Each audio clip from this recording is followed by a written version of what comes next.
Hello everyone. तो जैसे कि मैंने आपको अपने पिछले शॉर्ट में बताया था कि मैं अपनी यूनिवर्सिटी की काउंसलिंग अटेंड करने गई थी और उस काउंसलिंग में मेरा नाम आ गया है पहले ही राउंड में। वैसे तो मुझे पता ही था कि आ ही जाएगा, क्योंकि वो जो हमारा काउंसलिंग का रिज़ल्ट था वो बना था हमारे प्लस टू के मेरिट पे। तो प्लस टू में मेरे मार्क्स डिसेंट मार्क्स है, अच्छे मार्क्स है, तो मुझे पता था मेरा पहले राउंड में नंबर आ जाएगा। तो मैंने एडमिशन वगैरह सब करवा लिया है और मैंने एडमिशन लिया है CSKV पालमपुर में and BSc honours life science with research, जो कि है 4 साल का प्रोग्राम। और वो जो यूनिवर्सिटी है वो हिमाचल की नहीं, इंडिया की भी बहुत एक ऐसे अच्छी वेल नोन यूनिवर्सिटी है। बेसिकली वो एक एग्रीकल्चर यूनिवर्सिटी है, लेकिन एग्रीकल्चर के अलावा भी वो लोग बहुत से कोर्सेज प्रोवाइड करते हैं, जैसे हॉर्टिकल्चर, फ्लोरिकल्चर, फॉरेस्ट्री हो गया आपका, कम्युनिटी साइंसेस, बहुत वेरियस कोर्सेज उस वो प्रोवाइड करते हैं, जिसमें से एक मेरा कोर्स है लाइफ साइंसेस का। तो काउंसलिंग तो मेरी बहुत स्मूथली हो गई थी, उसमें बस डॉक्यूमेंट वेरिफिकेशन हुई थी हमारी। बस हम लेट बहुत ज़्यादा हो गए थे उस दिन, क्योंकि बच्चे उन्होंने बहुत ज़्यादा बुलाए थे उस दिन भी, क्योंकि काउंसलिंग तो वो सबकी लेते थे। फिर जब हमने जाना था एडमिशन करवाने के लिए, वो दिन तो मुझे लगा था कि हम जल्दी फ्री हो जाएंगे, लेकिन ऐसा कुछ भी नहीं हुआ। उस दिन भी हमें बहुत ज़्यादा लंबा चौड़ा काम पड़ गया। हम लोग सुबह निकल गए थे अपने घर से 5 बजे, क्योंकि जो गेट था यूनिवर्सिटी का वो बंद हो रहा था 11:30 बजे, और वो लोग वैसे भी एंटर नहीं होने देते हैं 11:30 से 1 मिनट भी ऊपर हो जाता है तो वो लोग एंटर नहीं होने देते हैं यूनिवर्सिटी में। तो मैं बिल्कुल भी लेट नहीं होना चाहती थी, इसलिए मैं और मेरी मम्मा सुबह 5:30, 5, 5:30 इतने के बीच में ही हम अपने घर से निकल गए थे। और सबसे बड़ा रीज़न था हमारा जल्दी निकलने का कि बारिशों की वजह से रोड्स बहुत ज़्यादा ख़राब थे और कुछ पता नहीं था, रोड कहीं भी बंद हो जाता था। उस टाइम भी बारिशें हो रही थी और रोड कहीं भी बंद हो जाता था। तो हम नहीं चाहते थे कि अगर हम टाइम से निकले तो ये ना हो कि हम लेट हो जाएं, इसलिए हम बहुत पहले ही निकल गए थे ताकि हम पहले भी पहुंच जाएं टाइम से, तो उससे इतना फ़र्क नहीं पड़ेगा। तो उधर क्या हुआ कि हम निकले और पहला 1 घंटा तो बहुत स्मूथली गया हमारा गाड़ी में, लेकिन 1 घंटे के बाद हम एक जगह पहुँचे और वहाँ का ना रोड बैठ गया हुआ था बारिशों की, क्योंकि बहुत बारिश हुई थी तो वो रोड बैठ चुका था और वहाँ पे ट्रक फंस गया और इतना लंबा चौड़ा जाम लग गया था उस टाइम पे। और मुझे लगा कि आज तो, क्योंकि और कोई रास्ता ही खुला नहीं था एक्चुअली पालमपुर जाने का। यहाँ से रास्ते 3 रास्ते हैं, लेकिन नेशनल हाईवे सिर्फ एक ही है और बाकी दो जो हैं वो लिंक रोड्स हैं, शॉर्टकट्स जो होते हैं। तो वो दोनों ही बंद थे, क्योंकि उनको उन पे कोई इतना ध्यान नहीं देता ना, सब NH ही देखते हैं। तो मेरे को तो लगा आज नहीं ये खुलेगा, कम से कम 2-3 घंटे तक, जब तक मशीन्स नहीं आएंगी। लेकिन क्या था कि वो था सुबह का टाइम, उस टाइम आई गेस 7 ही बजे थे उस टाइम तक। और उस टाइम पे मेनली जो जितने भी लोग ट्रैफिक में फंसे थे वो सब या तो हॉस्पिटल जाने वाले थे या ड्यूटी जाने वाले थे। तो उन सबको इमरजेंसी थी, क्योंकि उन सबको जल्दी पहुंचना था, उन्होंने जहाँ भी जाना था। तो उन सब लोगों ने क्या किया, वो सब मिलके उन सब ने ट्रक को धक्का मार के निकाला और फिर वो वेट कर रहे थे ताकि सारी गाड़ियाँ निकल जाएं और अगर कोई और गाड़ी भी फंस गई है तो वो उसको भी निकाल दे। और हम, वैसे वो इजीली पार हो गया, हमने एक ही बारी में वो निकाल दिया। बस ट्रक उस पर हमारा आधा घंटा खा गया वो चीज़ हमारी। तो फिर हमने सोचा हम एक शॉर्टकट ले लेते हैं अंदर वाली साइड को, हम उस रास्ते से चले गए। हमें पता नहीं था वो बंद है कि खुला है, हम बस चले गए। हम उस जगह पे सिर्फ 2 किलोमीटर आगे ही पहुँचे और आगे लोग खड़े थे, उन्होंने बोला कि आगे मत जाओ, रोड बंद है। और उन्होंने बोला कि अगर आप आगे चले भी जाओगे तो आगे जाके मोड़ने की जगह नहीं, क्योंकि रोड बहुत ज़्यादा नैरो था वो वाला। तो बोला तो प्रेफर करो मत ही जाओ, क्योंकि अगर आप एक बार चले गए तो अगर आप वहाँ फंस भी गए तो गाड़ी मुड़ेगी नहीं और आप वहीं फंसे रह जाओगे। तो फिर हमने सोचा वो रहने देते और दूसरे NH जो है मेन NH वहीं, फिर हम वहाँ से वापस मुड़े। फिर हम लोग वापस मुड़े, फिर हम वो 2 किलोमीटर वापस आए, फिर हम दोबारा से NH पे गए। और उस टाइम ज़्यादा टाइम तो हमारा बहुत ज़्यादा वेस्ट किया। इस टाइम पे जो पहाड़ में जो लोग जानवर पालते हैं ना बहुत ज़्यादा, वो लोग जो होते हैं, अभी सर्दियाँ आ रही है तो अपने जानवर ना नीचे लेके जाते हैं, तो उन्होंने हमारा बहुत ज़्यादा टाइम वेस्ट कर दिया, क्योंकि वो पूरा रोड ब्लॉक करके चलते हैं। ऐसा ही नहीं वो एक साइड चले, पूरा रोड ब्लॉक करके चलते, उन्होंने भी हमारा बहुत ज़्यादा टाइम वेस्ट कर दिया। ऊपर से जगह जगह पे रोड बहुत ज़्यादा, मतलब ऐसा था कि पूरे चले ही गए थे एक साइड से रोड्स ना। और वो बहुत ऐसी ऐसी बहुत सारी जगह थी जहाँ पे डंगे रोड्स के सारे चले गए थे। वहाँ पे से तो रात को आया भी नहीं जाता, इतना डर लगता, ऐसा लगता गाड़ियाँ भी खाई में गिर जाएगी।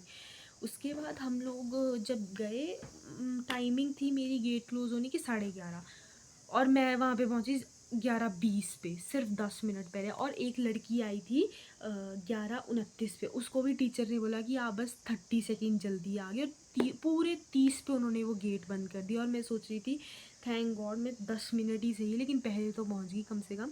मेरी मम्मा को लग रहा था कि अगर हम थोड़ा सा लेट भी हो गए तो वो लोग हमारी मजबूरी समझेंगे कि रोड बंद था और हमें एंटर करने देंगे, अगर मतलब थोड़ा सा आधा एक घंटा लेट हो गया। लेकिन मेरे पापा को मैंने जब फ़ोन किया, पापा ने बोला ऐसा कुछ नहीं होता है, यूनिवर्सिटी वाले किसी की नहीं सुनते, उनको किसी से मतलब नहीं होता, उन्होंने जो टाइम दिया होता है वो दिया होता है, फिर अगर आप जहाँ मर्जी फंस जाओ उनकी प्रॉब्लम नहीं है, वो उनकी हेडेक नहीं है वो। लेकिन ठीक है मैं टाइम से पहुंच गई थी। काउंसलिंग में तो मुझे वहाँ पे कम से कम 4 घंटा तो फ्री बैठना पड़ गया था, लेकिन एडमिशन में ऐसा नहीं हुआ क्योंकि एडमिशन में बच्चे ही कम आए थे, क्योंकि जो सिलेक्ट हुए थे वही आए थे। तो उस टाइम भी आई गेस 80 to 90 बच्चे तो आए थे एडमिट, क्योंकि सबको ऐसा लग रहा था कि अगर बीच से कोई ना आया हो तो हमारा नंबर आ जाएगा इस चीज़ में, तो सब ये सोच के आ गए थे। तो जब हम लोग वहाँ बैठे हुए थे, फिर उन्होंने क्या किया कि सबकी पहले अटेंडेंस ली, उन्होंने वो जो मेरिट लिस्ट निकाली थी वो लेके उसने सबकी अटेंडेंस ली। उसके बाद जो बच्चे प्रेजेंट थे उन्होंने उन सबकी अटेंडेंस मार्क की और उन्होंने बोला कि उस टाइम आई गेस बज गए थे 12 बज गए थे उस टाइम पे, मतलब वही 1 घंटा तो हो ही गया था मुझे आए हुए, 12:30 पता नहीं इतना ही कुछ टाइम हो गया था उस टाइम पे। उन्होंने बोला कि अब टाइम लगेगा 45 मिनट्स टू 1 घंटा लगेगा, क्योंकि अब उन्होंने सबकी मेरिट दोबारा से बनानी थी, जो जो प्रेजेंट थे उन सबकी मेरिट बनी थी अब, और कैटेगरी वाइज फिर से मेरिट बनी थी अब, लेकिन अब उन्हीं की मेरिट बनी थी जिनकी एडमिशन हुई, मतलब कि बच्चे आए थे 80 to 90 और सिलेक्शन हुई थी 60, तो बस 60 बच्चों की मेरिट बननी थी उस टाइम पे। उन्होंने बोला कि जब तक मेरिट बन रही है आप लोग बाहर वगैरह जाके अपने पेरेंट्स के साथ कुछ खा वगैरह लो। ना मैंने ब्रेकफास्ट किया था, ना मैंने लंच किया था, तो मुझे तो लगी थी बहुत ज़्यादा भूख, और मेरे को माइग्रेन की प्रॉब्लम है, तो मेरे को भूख, मैं खाना ना खाऊं तो मेरे को सर दर्द हो जाता है। तो मैं उस टाइम मैं और मेरी मम्मा कैंटीन गए और हमने कुछ खाया वगैरह, और उतनी देर में जब हम अंदर आए फिर उन्होंने बोला कि आप लिस्ट लग गई है, आप वो लिस्ट देखिए, और अगर आपका उसमें नाम है तो ही आप रुको, अगर आपका उसमें नाम नहीं है तो आप वापस चले जाओ। बहुत से बच्चे मायूस हो गए भी वापस गए।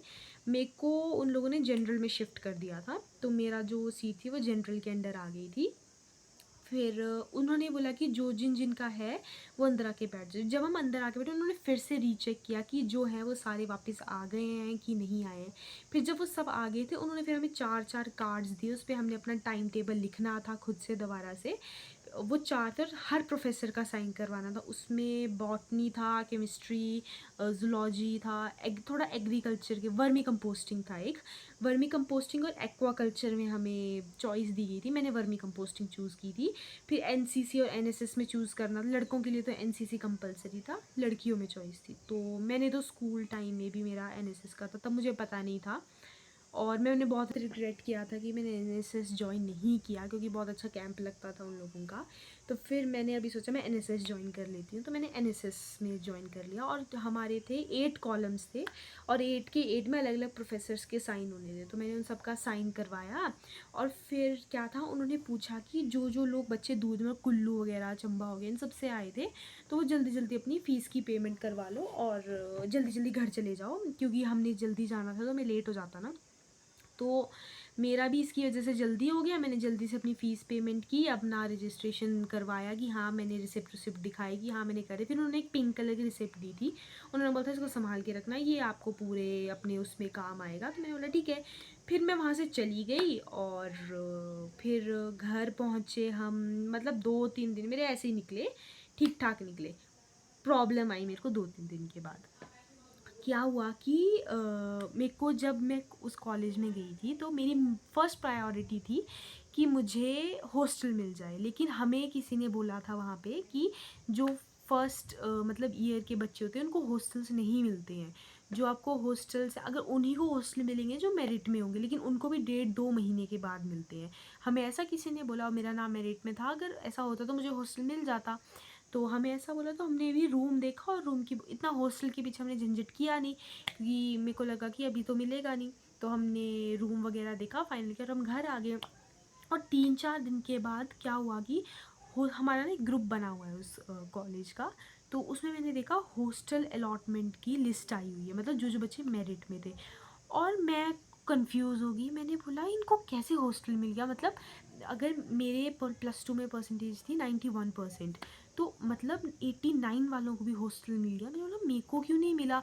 उसके बाद मेरे को लग रहा था कि शायद कुछ और सिस्टम होगा, लेकिन फिर भी अगले दिन मेरी मम्मा ने वहाँ के जो स्टूडेंट वेलफेयर ऑफिस होता है, जो SW ऑफिस होता है, उसमें कॉल किया उन्होंने, और उन्होंने बोला कि नहीं, वहाँ पे जो हॉस्टल अलॉटमेंट के जो थे वो बैठे हुए थे, और वो फॉर्म भर, मतलब हॉस्टल अलॉटमेंट के लिए एक फॉर्म भरा जाता है, बोला वो फॉर्म भरवा रहे थे और आपने पता नहीं क्यों नहीं नोटिस किया वो चीज़। और उस टाइम मेरे को लगा यार जल्दी जल्दी के चक्कर में मैंने इतनी बड़ी चीज़ मिस कर दी, क्योंकि मैं वो फॉर्म भरना भूल गई थी। अगर मैंने वो फॉर्म टाइम से भर दिया होता तो मुझे हॉस्टल मिल गया होता, तो भी रूम वगैरह का झंझट ही नहीं पड़ता बिल्कुल भी मेरे को। तो फिर उन्होंने बोला कि अब क्या कर सकते हैं, तो उन्होंने मुझे बोला कि जिस दिन आप फर्स्ट डे कॉलेज आओगे उस दिन आके वो अलॉटमेंट का मतलब भर देना, अपना जितना भी वो था वो भर देना सारा, ताकि अब जो होगा एग्रीकल्चर वालों की लिस्ट निकलेगी, तो बोला उसमें हम आपको देख लेंगे, ऐड कर देंगे, और उसके बाद हम मेरिट निकालेंगे, तो शायद आपको फिर हॉस्टल, वो भी शायद था अभी, कि मेरे को शायद अलॉट हो जाए हॉस्टल। उस बात पे इतना गुस्सा किया मेरे पेरेंट्स ने कि तू इतनी बड़ी चीज़ मिस कैसे कर सकती है, कि अगर वहाँ, मैंने बोला कि मुझे सच में ध्यान ही नहीं रहा बिल्कुल भी कि कोई वहाँ पे से हॉस्टल अलॉटमेंट के लिए बैठा हो सकता है, क्योंकि मुझे लगा कि सबने तो हमें ऐसा ही बोला था कि अभी तो नहीं होगा, जब तक फाइनल ईयर वाले नहीं जाएंगे 1.5-2 महीने तक नहीं होगा, बोला था ऐसा। तो मैं भी उसी उसमें रही कि नहीं होगा, और मुझे बाद में पता चला कि उसके लिए एक फ़ॉर्म भरना था, जो कि फ़ॉर्म मैंने नहीं भरा है। अब बस मुझे ये पता है कि मैंने फर्स्ट डे जाना है और वो फॉर्म भर के आना है, और वो उन्होंने बोला 15-20 दिन लगेंगे उस एग्रीकल्चर वालों की लिस्ट आने में और वो सब कुछ होने में। तो अगर उन्होंने 15-20 दिन बोले तो मतलब महीना तो लग ही जाएगा उस चीज़ के, तो मेरे को महीना भर बाहर रहना पड़ेगा। मेरी एक छोटी सी बेवकूफ़ी थी ये, बहुत छोटी सी बेवकूफ़ी। अगर मैंने उस टाइम ध्यान दे दिया होता तो मुझे इतनी प्रॉब्लम ही नहीं आती रूम की, मुझे सीधे हॉस्टल शिफ्ट करना पड़ता। उस टाइम पे मैंने पता नहीं मेरा ध्यान कहाँ था, मैंने कैसे मिस कर दिया उस टाइम पे हॉस्टल के बारे में। और मेरे को पता भी इतना लेट जाके लग रहा है कि वहाँ पे हॉस्टल्स अलॉट हो गए हैं बच्चों को। मेरिट मतलब ऐसा था कि जो जो बच्चे मेरिट में, मतलब स्टार्टिंग के जो मेरिट में थोड़े थोड़े बच्चे हैं उनको मिल जाता, तो मुझे मिल जाता पहले ही उसमें। वो ज़रा मेरी बेवकूफ़ी थी, मेरा दिमाग उस टाइम काम नहीं किया कि मैंने इतना ध्यान नहीं दिया कि हॉस्टल के फॉर्म्स भरने होंगे, जिसकी वजह से मेरा हॉस्टल हाथ से निकल गया। अब मुझे पता नहीं कितना टाइम वेट करना पड़ेगा कि दूसरी लिस्ट निकलेगी, फिर उसकी अलॉटमेंट होगी, वो सब होगा। तो उस वजह से बहुत ज़्यादा स्यापा पड़ गया है मुझे। तो अब मैं जाऊँगी तो सबसे पहले मुझे यही काम करना पड़ेगा जाके, और बाकी सब बहुत स्मूथली हो गया। और बस ये एक चीज़ का इतना बड़ा पंगा पड़ गया मुझे कि मैंने ये इतनी सी चीज़ नोटिस नहीं करी कि हॉस्टल का एक फ़ॉर्म भरा जाना था। तो बाकी सब अब मैंने बस वहाँ जाना है, अपने रूम में थोड़े टाइम रहना है। आई होप मेरे को थोड़े मतलब 15-20 दिन में हॉस्टल अलॉट हो जाए, बाकी तो सब ठीक ही होगा। सो या, बाय एंड प्लीज़ सब्सक्राइब।